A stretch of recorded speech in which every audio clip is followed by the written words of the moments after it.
DPW Director Glenn Leon Guerrero met with Guam EPA Deputy Administrator Yvette Cruz this morning about the situation involving the pumping of stormwater from a parking area between the Dusatani and Outrigger hotels out to Tumon Bay and then into the storm drainage system.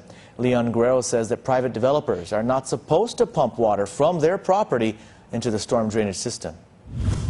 EPA did authorize Dusatani to do that. So, I mean, that's a one-off deal, so I'm okay with that. There's no harm, no foul. There's nothing that's going to impact us long-term or financially or even structurally. So I'm okay with that.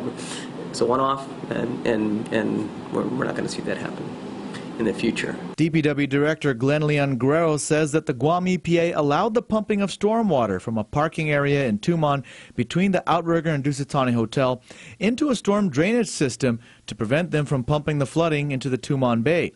However, Leon Guerrero says this should not be allowed in the future. The law requires all the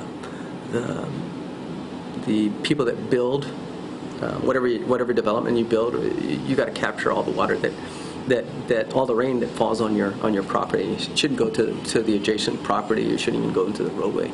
Instead, Leon Guerrero says the solution is to take a holistic approach to dealing with the flooding problems in Tumon. This is something he says DPW is working on.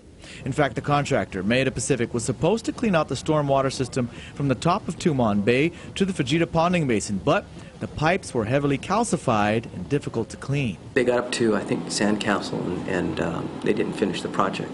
The reason for not finishing was that basically the money ran out. Leon Guerrero says they are in the process of figuring out a way for Meta Pacific to finish cleaning the storm drains up to the Fajita Ponding Basin. Leon Guerrero says the big problem is that Tumon is a flood-prone area, and most of that flooding is being caused by developments along the Tumon cliff line that prevent water from soaking into the ground and instead allows water to run off pavement and cement down to the lower areas of Tumon where it overwhelms the current stormwater drainage system.